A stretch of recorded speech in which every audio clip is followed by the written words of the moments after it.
신명기 18장 15절로부터 22절까지의 말씀입니다. 합독하실까요? 네 하나님 여호와께서 너희 가운데 네 형제 중에서 너를 위하여 나와 같은 선지자 하나를 일으키시리니 너희는 그의 말을 들을지니라. 이것이 곧 네가 총회의 날에 호렙산에서 네 하나님 여호와께 구한 것이라. 곧 네가 말하기를 내가 다시는 내 하나님 여호와의 음성을 듣지 않게 하시고 다시는 이 큰 불을 보지 않게 하소서. 두렵건대 내가 죽을까 하나이다 하매 여호와께서 내게 이르시되 그들의 말이 옳도다. 내가 그들의 형제 중에서 너와 같은 선지자 하나를 그들을 위하여 일으키고 내 말을 그 입에 두리니 내가 그에게 명령하는 것을 그가 무리에게 다 말하리라. 누구든지 내 이름으로 전하는 내 말을 듣지 아니하는 자는 내게 벌을 받을 것이요 만일 어떤 선지자가 내가 전하라고 명령하지 아니한 말을 제 마음대로 내 이름으로 전하든지 다른 신들의 이름으로 말하면 그 선지자는 죽임을 당하리라 하셨느니라. 네가 마음속으로 이르기를 그 말이 여호와께서 이르신 말씀인지 우리가 어떻게 알리오 하리라. 만일 선지자가 있어 여호와의 이름으로 말한 일에 증언도 없고 성취함도 없으면 이는 여호와께서 말씀하신 것이 아니요 그 선지자가 지 마음대로 한 말이니 너는 그를 두려워하지 말지니라. 아멘. 자리에 앉으시겠습니다. 찬양 있겠습니다.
옆에 분들 한번 응원 한번 할까요? 오늘은 넉넉히 이깁니다 하고요.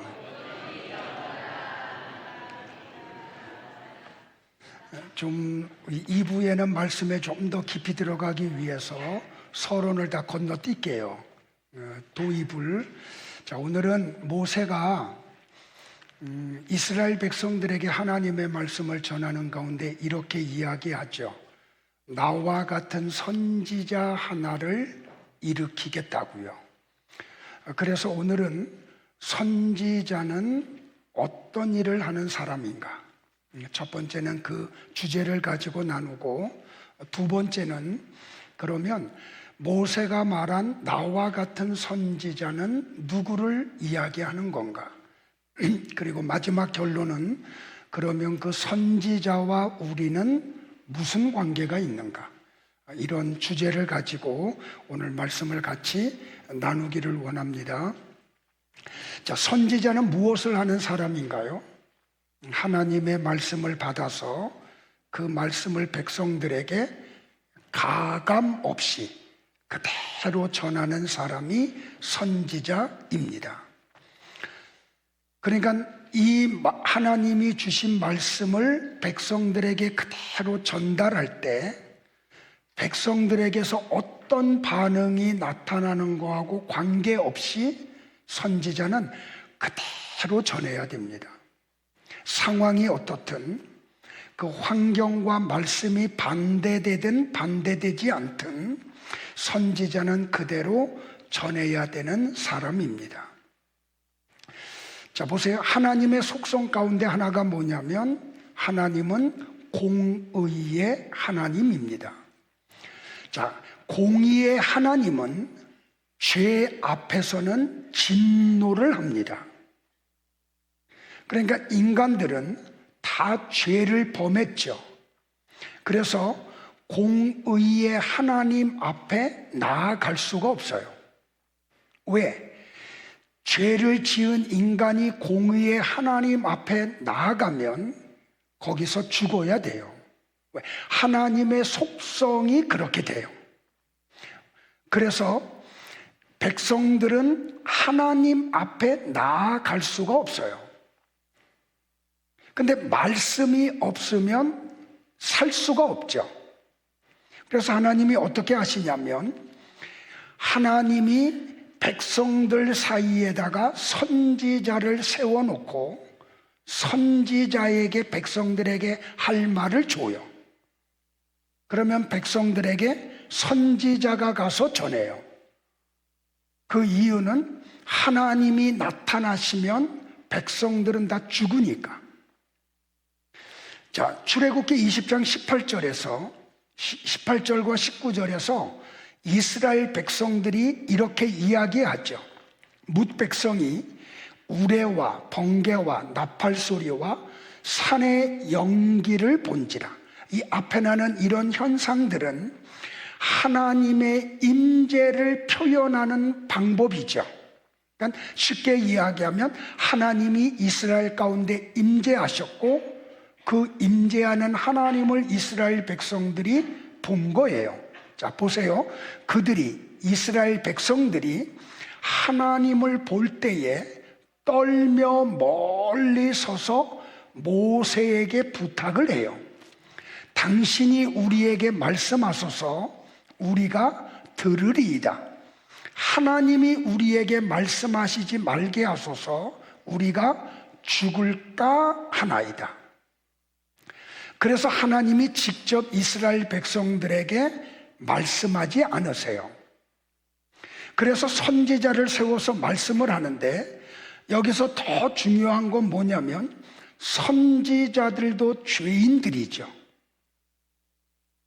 그런데 왜 선지자들은 하나님 앞에 감에도 불구하고 죽지 않아요? 그래서 구약 성경에 보면 선지자가 되기 위해서는 선행하는 조건이 있죠. 뭐 해야 돼요? 머리에다 기름을 부어야 돼요. 자, 머리에다가 기름을 붓는다는 것은 성령의 임재를 이야기하죠. 그러니까 선지자의 사역을 하기 전에 선지자들은 성령의 임재로 말미암아 죄 사함을 받은 자들이에요. 그래서 하나님 앞에 가도 죽임을 당하지 않는 거예요.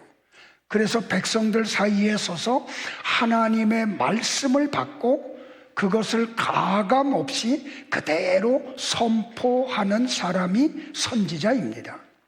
그러면 목사가 그렇죠. 목사는 하나님으로부터 하나님의 말씀을 받아서 그대로 전달하는 자가 목사예요. 자기 말하면 안 돼요. 세상 얘기하면 안 돼요. 여러분이 어떤 반응을 보이느냐에 영향을 받아도 안 돼요. 하나님이 전하라는 말을 그대로 전하는 자가 목사예요. 자, 두 번째로 선지자는 하나님의 말씀대로 사는 사람이에요. 그러니까 선지자는 단순히 하나님의 말씀만 선포하는 사람이 아니에요. 하나님이 살라고 하는 말씀을 삶으로 살아내는 거죠. 그러니까 목사는 강대상에서 설교를 하고 삶에서 말씀의 도구가 되어야 돼요.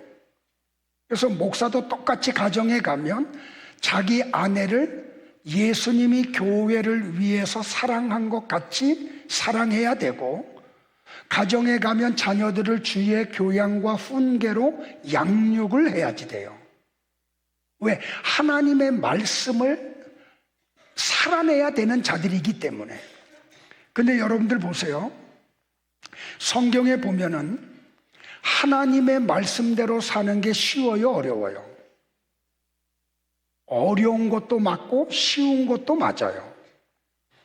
자, 왜 쉽냐면 십계명을 한번 예를 들어볼게요. 살인하지 말라. 자, 매일 사람 죽이면서 사는 게 쉬워요? 안 죽이면서 사는 게 쉬워요? 그러니까 하나님의 말씀대로 사는 게 쉽죠. 동의를 안 해요. 야, 도둑질 하지 말아라. 매일 남의 물건을 훔치면서 사는 게 쉬워요? 안 훔치면서 사는 게 쉬워요? 말 잘해야 돼요. 간음하지 말라. 매일 간음하면서 사는 게 쉬워요? 간음하지 않고 사는 게 쉬워요? 그죠? 그럼 말씀대로 사는 게 쉬워요? 어려워요? 그렇죠. 그런데 조금 대답하면서도 껄쩍지근해. 그런데 또 다른 편에서는 하나님의 말씀대로 사는 게 인간의 능력으로는 불가능해요. 자, 보세요. 예레미야 선지자를 하나님이 찾아오시죠. 그리고 하나님이 예레미야의 입술에 담은 내용이 뭐예요? 유다는 망한다. 바벨론에 의해서 멸망한다. 이렇게 전했더니 백성들이 어떻게, 유다 백성들이 야, 듣기 싫어. 그 거짓 선지자들의 말을 좋아하죠. 아, 우리나라는 절대로 망하지 않아, 평안해 평안해 하는 거짓 선지자들의 말을 더 좋아했다니까요. 그러니까 하나냐 같은 선지자는 와서 어떻게 해요? 예레미야의 어깨에 짊어져 있는 나무 멍에를 뺏어가지고 꺾어버려. 그리고 예레미야를 조롱하죠. 야, 하나님이 내게 주신 메시지는 평강이야. 근데 너는 맨날 멸망한다는 심판의 얘기만 하니? 그랬더니 유다 백성들이 다 누구를 지지해요? 하나냐를 지지해요. 그러니까 백성들이 오해를 하고 예레미야 꼴도 보기 싫어하죠. 그리고 왕도 싫어해요. 그러니까 예레미야서를 여러분들이 읽어보면 예레미야가 어느 날 막 탄식을 해. 내가 태어난 날이 없었으면 좋을 뻔했었다고. 내가 어려서 어머니의 젖을 빨 힘이 없었으면 좋을 뻔했었다고. 그러면서 자기가 태어난 날을 막 저주해요. 여러분들, 선지자로 사는 게 얼마나 힘들면 예레미야가 그런 탄식을 했겠어요. 그리고 그는 하나님의 말씀을 그대로 전했다는 것 때문에 감옥에 갇혀요. 그랬더니 하나님이 또 이번에는 어떻게 하냐면 사촌 하나매를 감옥에 보내. 그래가지고 제안을 해요. 사촌 예레미야여, 내 땅을 좀 사라고. 그리고 하나님은 또 뭐라고 말씀을 하시냐면 네 사촌 하나멜의 땅을 사라고 얘기해요. 그래서 매매 증서를 쓰고 값을 지불해가지고 감옥에서 땅을 사요. 여러분들 방금 전까지 뭘 선포했어요? 유다 멸망한다고. 그런데 뒤에서는 땅을 사고 있어. 그걸 만약에 유다 백성들이 알면 예레미야의 처지가 어떻게 되겠어요? 저놈 아주 나쁜 놈이라고 손가락질 받을 거 아니에요. 저 친구가 선지자야 하고 말이에요. 그럼에도 불구하고 예레미야 선지자는 하나님의 말씀대로 살면 어떤 일이 벌어질 걸 뻔히 알아. 어린아이들도 알아요. 그럼에도 불구하고 하나님이 살라는 대로 삶을 살아내요. 이게 선지자예요. 한 사람 더 예를 들어볼까요? 제가 31살에 결혼을 했는데 결혼하기 전까지 선을 33번 봤어요. 목사님들이 너무 저를 이뻐해가지고 좋은 아가씨만 있으면 소개해 주시는 거야. 근데 제가 33번을 선을 봤다는 건 뭘 얘기해요? 제 나름대로 결혼에 대한 로망이 있었어요.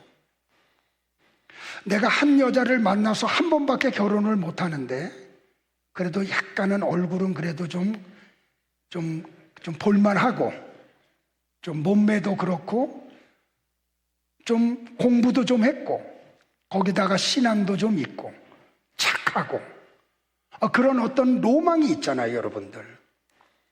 그리고 가정을 이루면 정말 믿음의 자녀들로 양육하는 그런 어떤 자녀들에 대한 꿈이 있잖아요.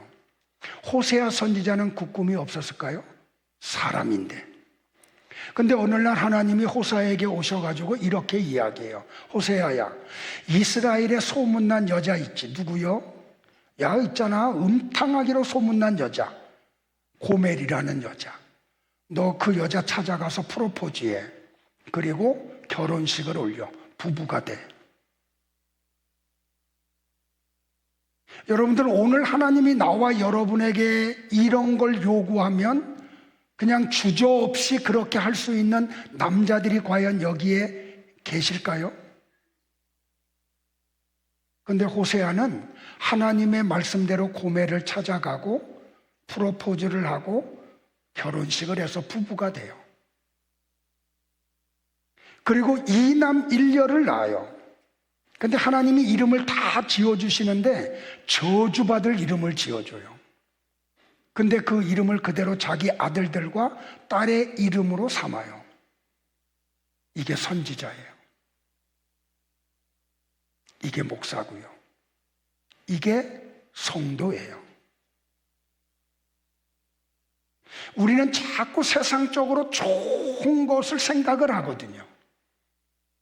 그런데 하나님이 우리에게 말씀을 주시고 어떤 삶을 요구하면 내 꿈과 계획과 그 모든 걸 다 내려놓고 하나님의 말씀을 따라가는 게 성도예요. 그러니까 아멘이 참 나오기 어렵죠. 왜? 한 번밖에 살지 못하는 삶 속에 내 모든 걸 내려놔야 되니까. 이게 선지자라는 말이에요. 그래서 이 길을 좁은 길이라고 하는 거죠. 그러면 오늘 두 번째로, 조금 오늘 설교가 무겁죠, 그죠? 근데 이게 하나님의 말씀이거든요. 그러면 두 번째로 모세가 말한 나와 같은 선지자는 누구냐는 거예요. 자, 성경 속으로 들어가서 찾아보자고요. 사도행전에 보면 어느 날 오후 3시에 베드로와 요한이 기도하러 예루살렘 성전으로 올라가요. 근데 그 성전에 올라가는 길에 문이 여러 문이 있는데 그날은 미문이라는 문으로 가요. 근데 어떤 사람들이 나면서부터 안진뱅이 된 사람을 들쳐 얻고 와서 미문이라는 문 앞에 놓고 구걸하도록 했어요. 왜냐하면 이 사람은 경제력이 없기 때문에. 그래도 기도하러 가는 사람들이 구제를 하잖아요. 그래서 베드로와 요한이 올라가다가 그 사람을 보고 발걸음을 멈추고 이렇게 이야기해요. 우리를 보라라고 말이에요. 그러자 안진뱅이가 무엇을 얻을까 해서 고개를 들어가지고 베드로와 요한을 봐요. 그때 베드로가 뭐라 그래요? 돈과 금은 내게 없거냐. 네가 지금 나한테 요구하는 돈이나 금은 내게 없어. 그런데 내게 있는 게 하나 있어. 그것을 너에게 주기를 원해. 내 안에 뭐가 있는지 아니? 나사렛 예수 그리스도가 있어. 그러면서 나사렛 예수 그리스도의 이름으로 걸으라 하고 오른손을 내밀어서 그 사람의 손을 잡아 일으켰어요. 그랬더니 발과 발목에 힘이 생겨. 그래서 이 사람이 한 번도 걸어본 적이 없는 사람, 서 있는 적도 없던 사람이에요. 근데 이 사람이 성전으로 들어가면서 걷기도 하고 뛰기도 하며 하나님을 찬양을 해요. 그러니까 예루살렘 성전을 출입하면서 매일매일 기도하던 유대인들이 이 사람이 어떤 사람인지를 아는데 갑자기 막 걷기도 하고 뛰기도 하면서 하나님을 찬양하는 모습을 보고 사람들이 솔로몬의 행각에 모여요. 그러자 베드로가 그 모여있는 유대인들에게 이렇게 설교를 하기 시작을 해요. 조금 길어요. 졸으면 안 돼요. 자, 제가 똑같이 그냥 그대로 읽어드릴게요. 베드로의 설교를. 너희가 거룩하고 의로운 예수를 거부하고 도리어 살인한 사람 바라바를 놓아주기를 구하여 생명의 주를 십자가에 죽였도다. 그러나 하나님이 죽은 자 가운데서 예수를 살리셨으니 우리가 이 일에 증인이라. 그 예수의 이름을 믿음으로 그 이름이 너희가 보고 아는 이 나면서부터 안진뱅이 되었던 사람이 멀쩡해져서 지금 이렇게 걷기도 하고 뛰기도 하며 하나님을 찬양하고 있어. 이 모든 일은 예수로 말미암아 난 믿음이 너희 모든 사람 앞에서 이같이 완전히 이 사람을 낫게 하였느니라. 형제들아, 너희가 알지 못하여서 그리하였으며 너희 관리들도 그리한 줄 아노라. 그러나 하나님이 모든 선지자의 입을 통하여 구약시대에 하나님이 보낸 모든 선지자의 입을 통하여 하신 말씀이 이거예요. 자기의 그리스도께서 고난 받으실 일을 미리 알게 하신 것을 이와 같이 이루셨느니라. 그러므로 너희가 회개하고 돌이켜 너희 죄 없이 함을 받으라. 이같이 하면 새롭게 되는 날이 주 앞으로부터 이를 것이요 또 주께서 너희를 위하여 예정하신 그리스도 곧 예수를 보내시리니 하나님이 영원 전부터 거룩한 선지자들의 입을 통하여 말씀하신 바 만물에 회복하실 때까지는 하늘이 마땅히 그를 받아 두리라. 모세가 말하되, 베드로가 설교를 쭉 한 다음에 마지막에 지금 우리가 신명기에서 읽은 모세의 말을 지금 인용하는 거예요. 주 하나님이 너희를 위하여 너희 형제 가운데서 나 같은 선지자 하나를 세울 것이니 너희가 무엇이든지 그의 모든 말을 들을 것이라. 지금 하나님이 모세와 같은 선지자를 너희 형제들 가운데서 한 명을 세울 건데 너는 그의 입에서 나오는 모든 말을 들으라. 누구든지 그 선지자의 말을 듣지 아니하는 자는 백성 중에서 멸망받으리라 하였고, 또한 사무엘 때부터 이어 말한 모든 선지자도 이때를 가리켜 말씀하였느니라. 그러니까 여러분들 지금 베드로가 모세가 말한 나와 같은 선지자가 누구라고 이야기를 해요? 내가 답을 다 줬죠, 그죠? 예수 그리스도라고 이야기해요. 그러면 여러분들 보세요. 베드로는 어떻게 예수 그리스도가 몇천 년 전에 모세가 말한 나와 같은 선지자를 보낸다는 그 하나님의 말씀이 예수 그리스도라는 걸 어떻게 알았을까요? 그냥 우연히? 아니요. 성경의 모든 내용이 다 들어있어요. 마태복음 17장으로 그래서 우리는 여행을 가야 돼요. 자, 마태복음 17장의 내용이 뭐냐면 예수님이 제자들을 데리고 어떤 산 앞에 가요. 그리고 9명의 제자들을 떨어뜨려 놓고 베드로와 야고보와 요한만 데리고 큰 높은 산으로 올라가요. 자, 그 산에 올라가신 다음에 예수님이 당신의 본체 하나님이심을 드러내요. 그러니까 갑자기 하나님이 하나님 되심을 보여요. 예수님이. 그랬더니 베드로와 야고보와 요한의 눈에 예수님이 요한아, 사모님 깨워. 아들, 고개 숙이지 말고. 얼굴이 어떻게 변했냐면 해같이 빛났어요. 그리고 예수님의 옷이 빛과 같이 휘어졌어요. 그런데 모세와 엘리야가 나타나서 예수님과 대화를 나누는 걸 베드로가 봐요. 그걸 보고 베드로가 예수님에게 이런 제안을 하죠. 주여, 우리가 여기 있는 것이 좋사오니 만일 주께서 원하시면 내가 초막셋을 짓되 하나는 주님을 위하여, 하나는 모세를 위하여, 하나는 엘리야를 위하여 하리이다. 베드로가 이런 말을 할 때 갑자기 호련히 빛난 구름이 그들을 다 덮으며 구름 속에서 하나님의 음성이 들리죠. 다 같이 볼까요? 시작. 이는 내 사랑하는 아들이요 내 기뻐하는 자니 너희는 그의 말을 들으라. 자, 지금 모세를 통해서 베드로를 통해서 하시는 말씀이 뭐예요? 나와 같은 선지자를 보낼 텐데 그러면 너희들은 그가 하는 말을 다 들으라는 거죠. 근데 여기 변화산에서 하나님이 베드로와 야고보와 요한에게 하는 말이 뭐예요? 내 아들 예수의 하는 말을 너희들은 다 들어라고 말씀을 하죠. 자, 보세요. 유대인들은 토라에 박식한 사람들이야. 토라가 뭐예요? 율법서, 모세 오경.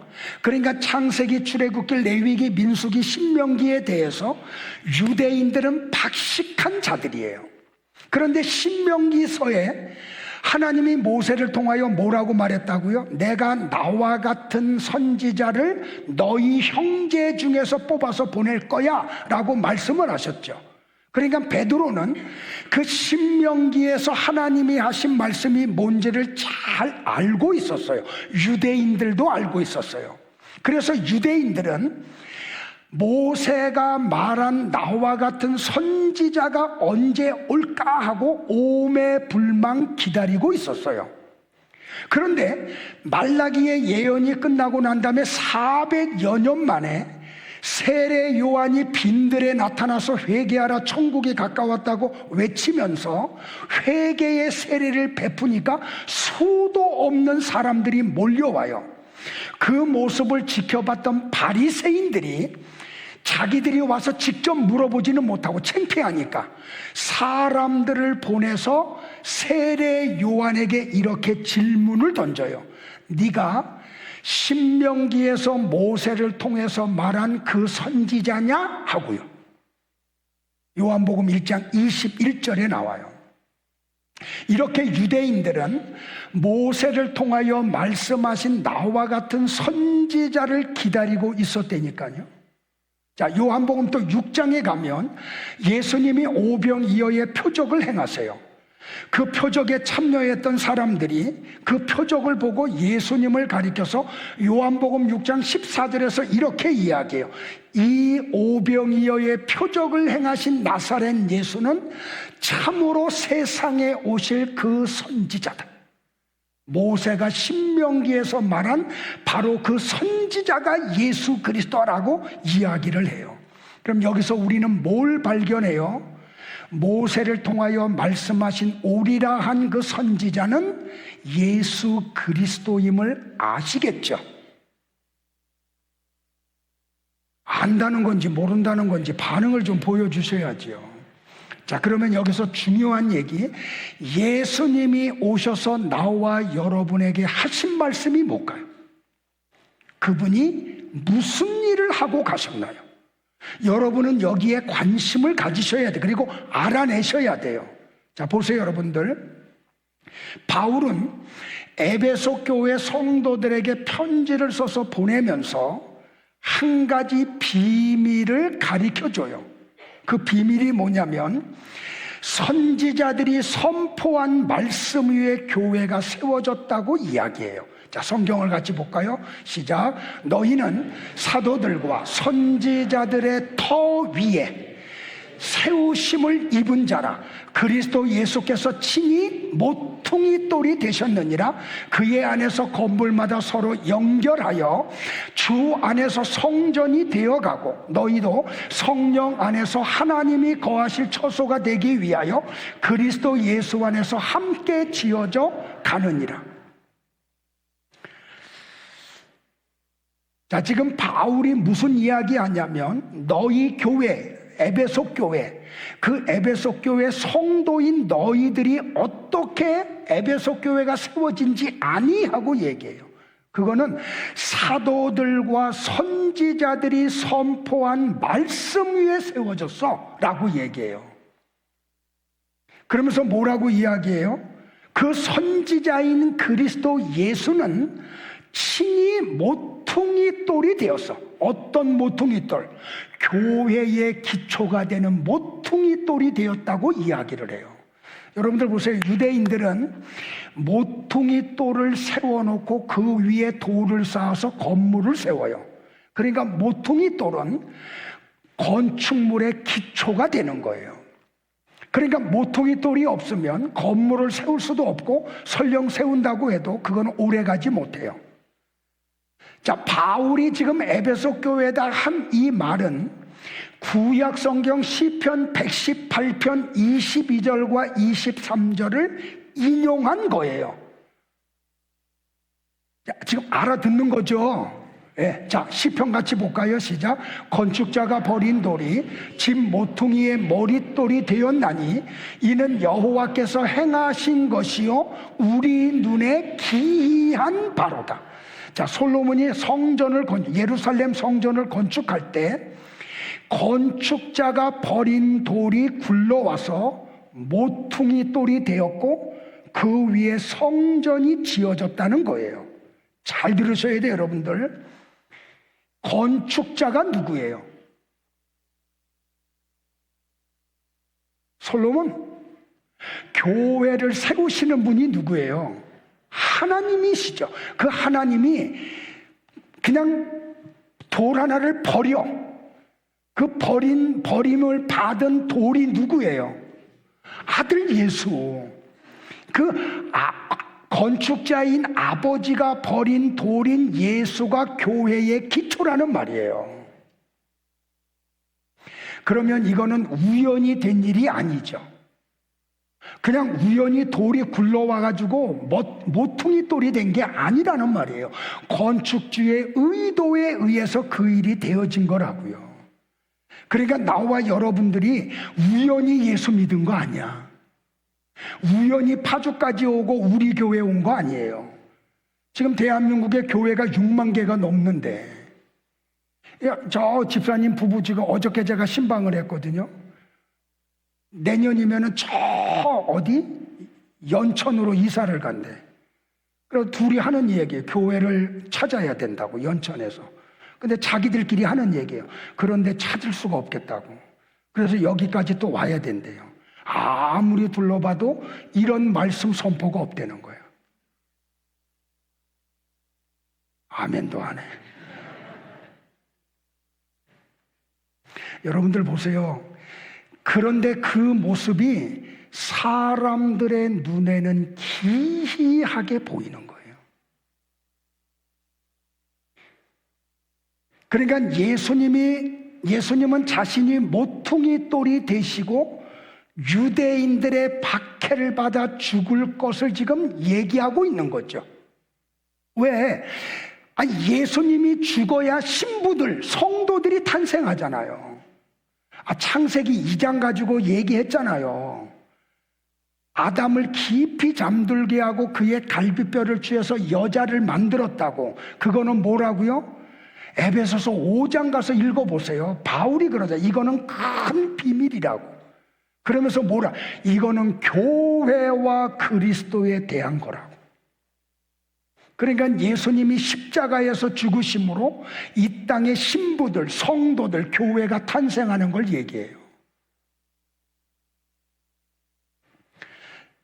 그러니까 그 예수님이 유대인들의 박해, 그러니까 하나님의 말을 못 알아듣는, 성경을 가지고 있지만 그게 무슨 뜻인지를 모르는 유대인들에 의해서 예수님이 십자가에 못 박혀 죽임을 당하시잖아요. 그런데 그걸 통해서 이 땅의 신부들, 성도들, 교회가 탄생을 했다니까요. 자, 잘 보세요, 여러분들.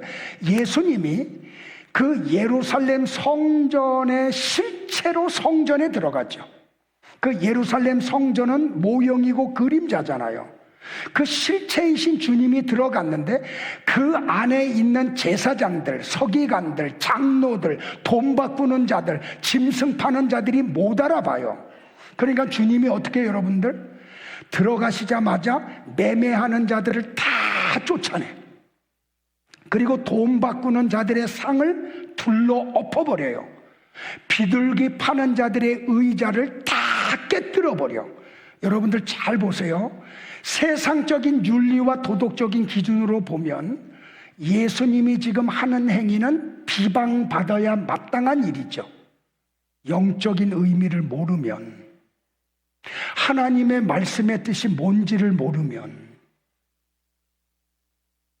그러면서 주님이 뭐라고 이야기해요? 물건을 가지고 다님을 허락하지를 않으셔. 그리고 이렇게 말씀해요. 내 집은 만민이 기도하는 집이라 칭함을 받으리라 하지 아니하였느냐? 그런데 왜 너희는 강도의 소굴을 만들었느냐라고 말이에요.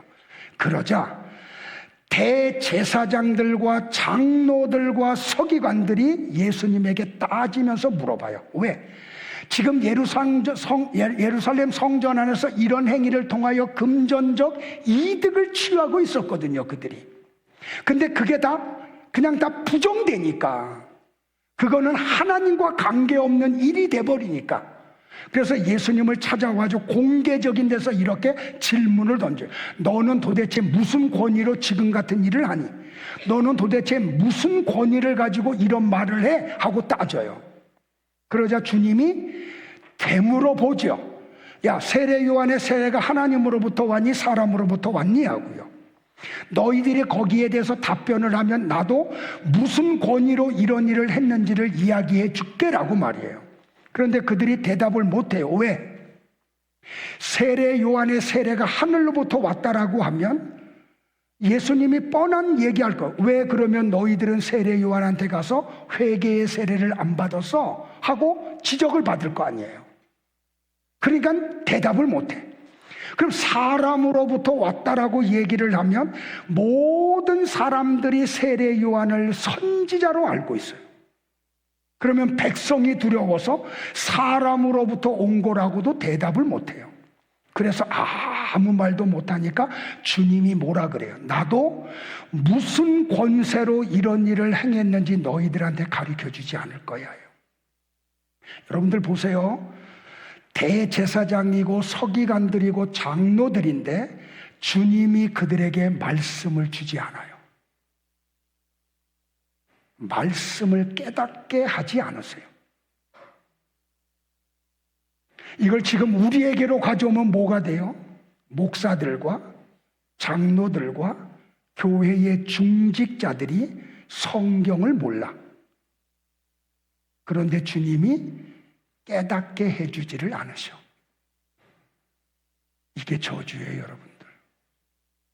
하나님의 말씀이 들리는 게 은혜고 복이에요. 그 선포된 말씀이 무슨 뜻인지를 알아먹는 게 은혜고 복이에요. 나는 여러분들이 그런 의미에서 복 받기를 바라요. 잘 보세요. 그게 마가복음 11장의 내용이에요. 그리고 나서 오늘 집에 가서 보세요. 마가복음 12장으로 넘어가면 예수님이 한 가지 비유의 말씀을 하시면서 마지막에 무슨 이야기를 하냐면 시편 118편 22절과 23절, 바울이 에베소 교회에 보낸 편지에게 말했던 그 내용을 말미에 언급을 해요. 조금 길지만 오늘은 성경을 제가 그대로 좀 읽어드리려고 그래요. 그리고 조금 부연할게요. 좀 길지만 잘 들으세요, 여러분들. 자, 이 사건 이후에, 성전 청결하는 사건 이후에 대제사장들과 서기관들과 장로들의 질문에 아무 답변을 하지 않으시고 마가복음 12장에 와서 의미심장하게 이 얘기를 풀어가요. 연결되는 거예요. 잘 들으세요.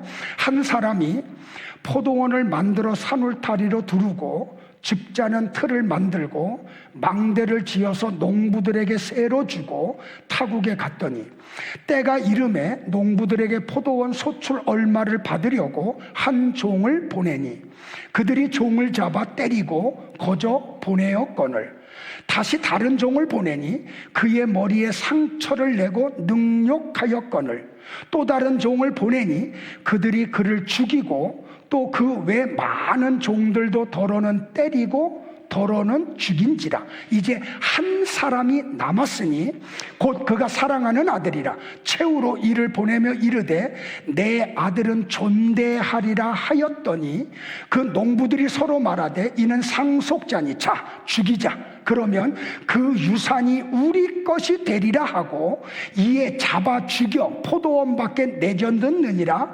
포도원 주인이 어떻게 하겠느냐?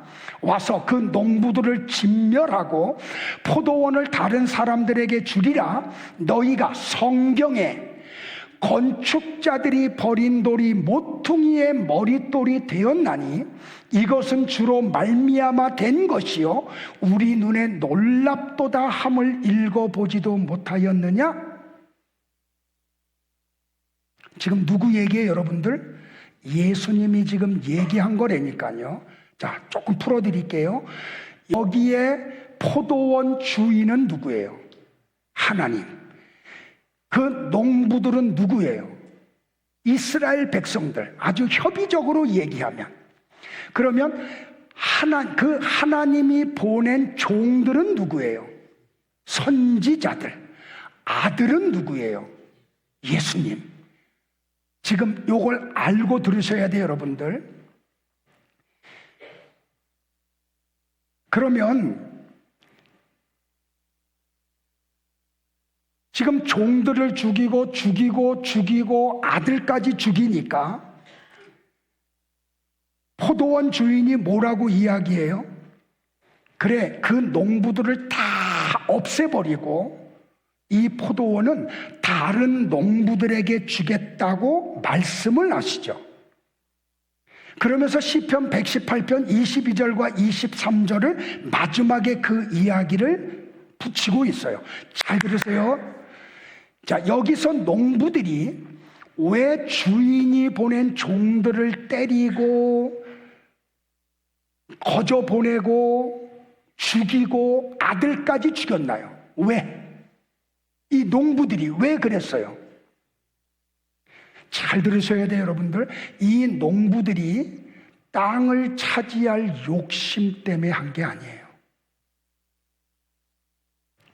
주인이 요구하는 열매가 없어서 죽인 거예요.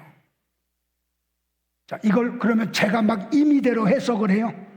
아니요, 성경에 그 비밀이 다 있어요. 그래서 우리는 또 구약 성경을 또 가야 돼. 이사야 5장을 가보셔야 돼요. 1절부터 7절을 또 볼게요. 제가 읽어드릴게요. 조금 지루할 수 있어요. 말씀에 재미가 없으면. 근데 말씀에 재미가 있으면 눈에서 빛이 나, 나같이. 자, 잘 보세요. 이사야를 통해서 하나님이 하신 말씀이에요. 오래전에 내가 사랑하는 자와 그의 포도원에 대하여 노래하리라.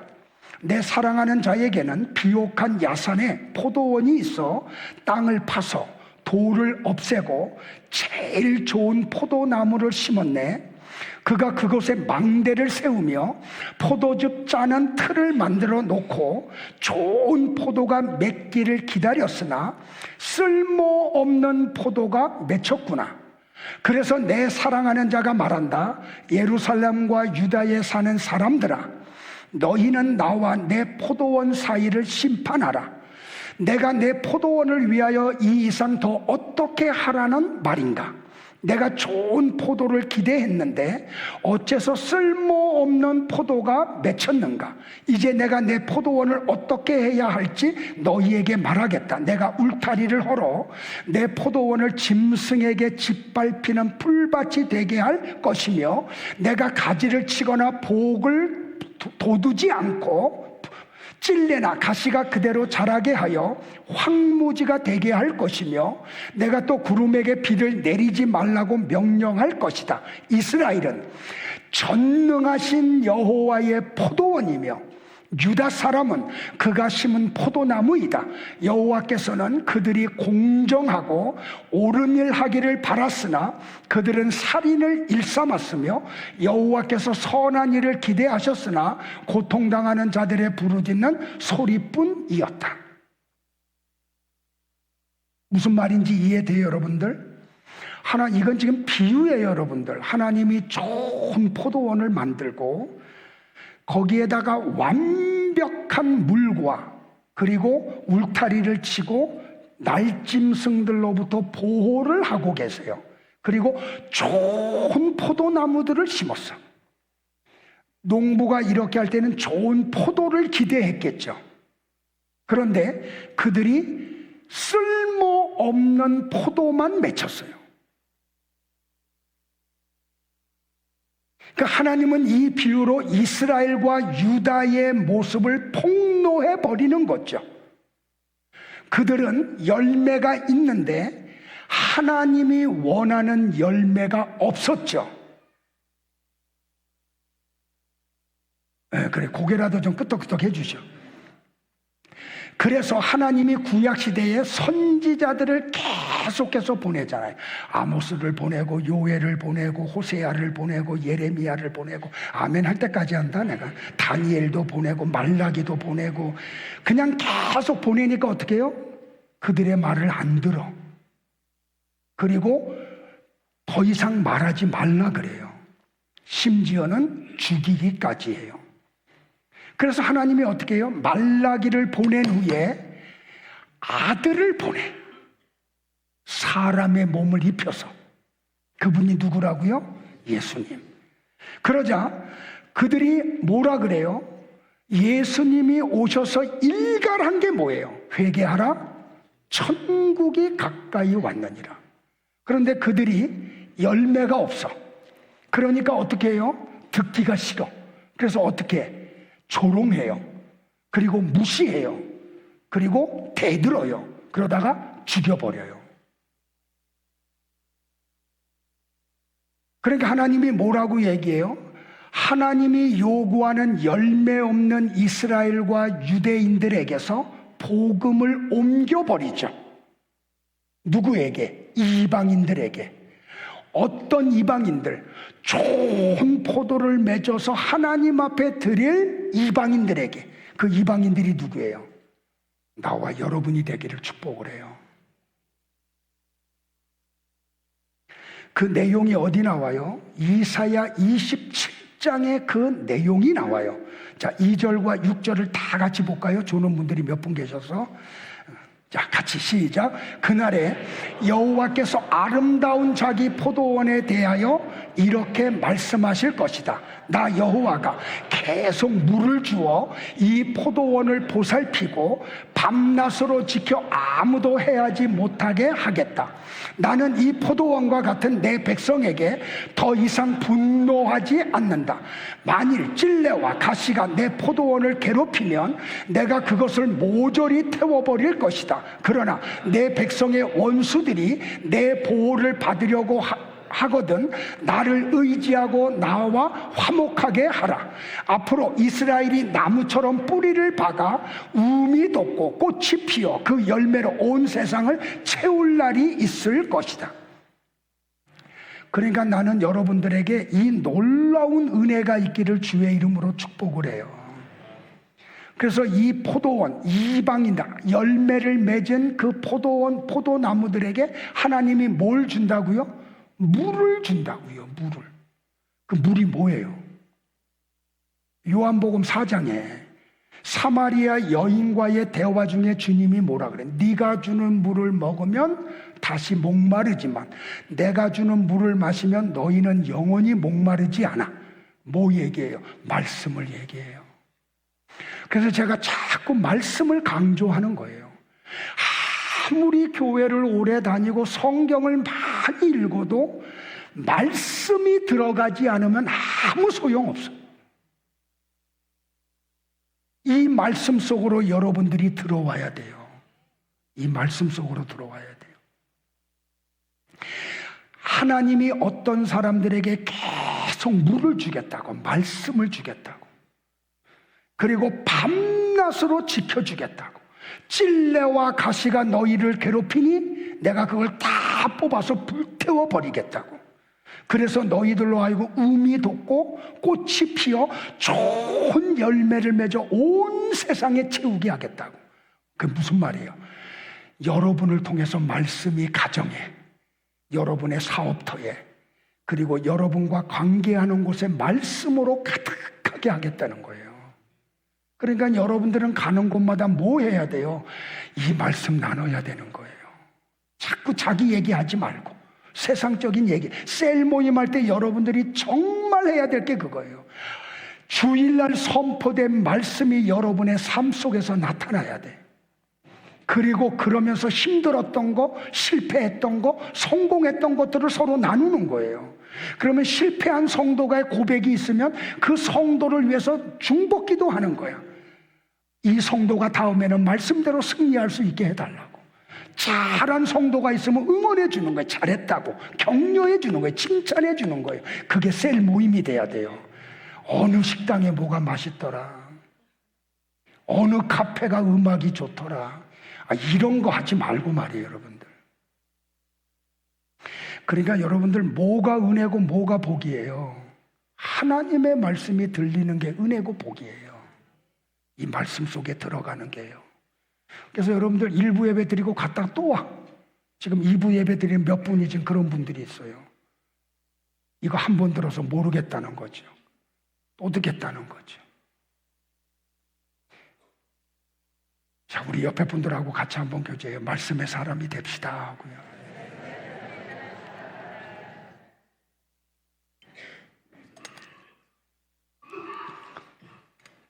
감정할 게 얼마나 많은지 몰라요. 어제도 신방을 했는데 그 성도가 나하고 만난 지 10년이 넘었어요. 한 20년 됐네. 근데 예배 때마다 맨날 주무셔. 그런데 여러분들, 최근에 무슨 일이 있었냐면 상상할 수 없는 질병에 걸린 거예요. 근데 그것 때문에 이분이 무슨 고백을 하냐면, 이제는 하나님의 은혜 속으로 안 들어가면 안 되겠다. 가정의 예배가 회복이 되고, 그리고 그 뒤로부터 설교 시간에 안 졸아요. 그리고 말씀이 들어가기 시작을 해요. 제가 그랬어요. 오늘 그 부인을 만나가지고 고난이 복이라고. 고난이 복이라고. 자, 말씀 정리할게요. 히브리서 기자가 히브리서를 시작하면서 1장 1절부터 3절에서 이렇게 시작을 해요. 옛적에 선지자들을 통하여, 옛적은 구약 시대를 얘기해요. 선지자들을 통하여 여러 부분과 여러 모양으로 우리 조상들에게 말씀하신 하나님이 이 모든 날 마지막에는 아들을 통하여 우리에게 말씀하셨으니 이 아들을 만유의 후사로 세우시고 또 그로 말미암아 모든 세계를 지으셨느니라. 이는 하나님의 영광의 광채시요 그 본체의 형상이시라. 아까 마태복음 17장 말씀 기억나죠? 그의 능력의 말씀으로 만물을 붙으시며 죄를 정결하게 하는 일을 하시고 높은 곳에 계신 지극히 크신 이의 우편에 앉으셨느니라. 그러니까 히브리서 기자의 요지는 뭐냐면 하나님이 구약에 들어서 사용했던 선지자들은 모형이고 그림자라는 거예요. 그 실체는 예수님이라는 거죠. 하나님은 예수님을 통해서 우리에게 무슨 말씀을 하고 계신가요? 다 같이 볼까요? 시작. 너희는 자기를 부인하고 자기 십자가를 지고 나를 따르라. 적은 사람이 가는 협착한 길을 가라. 좁은 문으로 들어가라. 성도들은 이 예수님의 말씀대로 예수님의 증인으로 살고 그 삶을 살아내다가 이 땅에서 죽임을 당하는 자들이에요. 성도들은 그렇게 주님의 말씀을 기억하고 사는 성도들을 조롱하죠. 비웃어요. 야, 너희들만 예수 믿어? 손가락질을 해요. 그리고 심지어는 박해까지 받아요. 그러다가 죽음을 당해요. 그러면 세상 사람들은 성도의 죽음을 보고 즐거워해요. 기뻐해요. 내 얘기 아니에요. 성경 얘기예요. 근데 여러분들 놀라운 비밀 하나 가르쳐 드릴까요? 그렇게 이 세상에서 하나님의 말씀을 부여잡고 조롱과 비웃음과 멸시와 어려움을 당하면서도 끝까지 그 사람을 삶을 살아내 인내하면서 그게 협착한 길이죠. 그게 좁은 문이에요. 그러다가 성도는 죽어요. 그때 어떤 일이 벌어지냐면 하나님의 큰 음성이 이 성도들에게만 들려. 야, 수고했어. 이리로 올라와. 그러면 성도들은 구름을 타고 천국으로 올라가요. 근데 이 세상에서 성도들을 조롱하고 비웃고 손가락질하고 박해했던 이 사람들이 그 구름을 타고 천국에 올라가는 성도들의 모습을 바라봐요. 성도가 이긴 거죠. 이게 쉽지 않다니까요. 그래서 협착한 길이라고 얘기해요. 참는 사람이 적다고요. 우리 교회에 이런 사람들이 우후죽순 막 지금 일어나고 있어요. 그래서 지금 목회한 보람이 요새 이제 조금씩 나타나요. 그래서 피곤을 잃어버려. 여러분들, 제가 이 설교를 만들기 위해서 얼마나 씨름을 했는지 아세요? 해산에 수고했어요. 금요일 날 저녁에 시작된 설교가 목요일 날 저녁에 시작한 설교가 금요일 날 새벽 6시 50분에 끝났어요. 잠 한 잠 못 자고요. 그리고 1시간 잠깐 눈 붙이고 금요일 날도 하루 종일 사역을 했어요. 나중에는 막 지구가 돌더라고요. 그래서 토요일 날 신방한 셀에 가서 제가 부탁을 했어요. 이 간증을 하면서 설교 한 편이 완성되는데 어떤 고통이 있는지 아십니까? 그런데 그 시간에 존다고요? 설교자가 화가 안 나겠습니까? 그래서 제가 큰 소리 치는 거예요. 여러분이 미워서가 아니고 사랑스러워서 말이에요. 이 날이 반드시 있어요, 여러분들. 그래서 우리 교회 성도들이 지금 이걸 자기 사업터에서 흘려보내는 성도들이 있어요. 그 사업터에 가서 직장 예배를 제가 인도하면 거기가 작은 천국들이에요. 말씀이 얼마나 직원들에게 잘 흘러갔는지. 그래가지고 이분들은 돈이 목적이 아니야. 하나님의 나라를 확장하는 거예요. 돈은 여러분들 따라와야 되는 거예요. 우리가 쫓아가는 대상이 아니에요. 그래서 아름다운 하나님의 나라를 이루어 가고 있어요. 다른 분들도 좀 도전을 받으시기를 바라요. 다 같이 일어나실까요? 지금 제가 설명드렸던 내용은 요한계시록 11장의 내용이에요. 그 내용을 다 같이 한번 합독을 하고 찬양하겠습니다. 볼까요? 또 내게 지팡이 같은 갈대를 주며 말하기를 일어나서 하나님의 성장과 제단과 그 안에서 경배하는 자들을 측량하되 성전 바깥마당은 측량하지 말고 그냥 두라. 이것은 이방인에게 주었은즉 그들이 거룩한 성을 42달 동안 짓밟으리라. 내가 나의 두 증인에게 권세를 주리니 그들이 굵은 베옷을 입고 1260일을 예언하리라. 잘 들으세요. 여기에 두 증인이 누구예요? 성도들이에요. 하나님이 어떤 권세를 준다고요? 굵은 베옷을 입는다는 게 뭐예요? 고난을 당한다는 거예요. 그런데 뭘 한다고요? 고난을 당하면서도 계속해서 하나님의 말씀을 선포하는 자예요. 그 삶을 살아내는 자들이에요. 자, 보세요. 근데 이 성도들을 이 땅의 주인들인 세상 사람들이 어떻게 하는지 보세요. 다 같이요, 시작. 그들은 이 땅의 주 앞에 서 있는 두 감람나무와 두 촛대니 만일 누구든지 그들을 해하고자 하면 그들의 입에서 불이 나온다는 게 뭐예요? 하나님의 말씀. 다 같이요. 그들의 원수를 삼켜버릴 것이요 누구든지 그들을 해하고자 하면 반드시 그와 같이 죽임을 당하리라. 그들이 권능을 가지고 하늘을 닫아 그 예언을 하는 날 동안 비가 오지 못하게 하고 또 권능을 가지고 물을 피로 변하게 하고 아무 때든지 원하는 대로 여러 가지 재앙으로 땅을 치리로다. 그들이 그 증언을 마칠 때에 무적행으로부터 올라오는 짐승이 그들과 더불어 전쟁을 일으켜 그들을 이기고 그들을 죽일 터인즉 그들의 시체가 큰 성길에 있으리니 그 성은 영적으로 하면 소돔이라고도 하고 애굽이라고도 하니 곧 그들의 주께서 십자가에 못 박히신 곳이라. 백성들과 족속과 방언과 나라 중에서 사람들이 그 시체를 사흘 반 동안을 보면 성도들의 죽음이 길거리에 널려 있는 거예요. 그걸 세상 사람들이 봐요. 그 다음에 보세요. 무덤에 장사도 못하게 해요. 자, 그 다음에 다 같이 시작.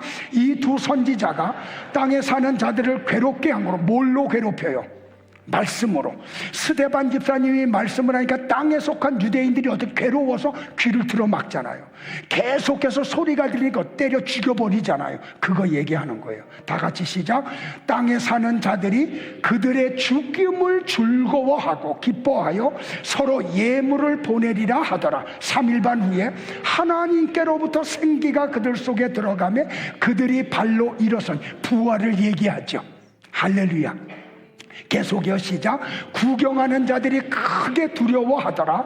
하늘로부터 큰 음성이 있어 이리로 올라오라 함을 그들이 듣고 구름을 타고 하늘로 올라가니 그들의 원수들도 구경하더라. 이 날이 있습니다. 여러분들 인내하세요. 믿으시고요, 끝까지 승리하기를 축복을 합니다. 옆에 분들 한번 교제할까요? 끝까지 갑시다 하고요.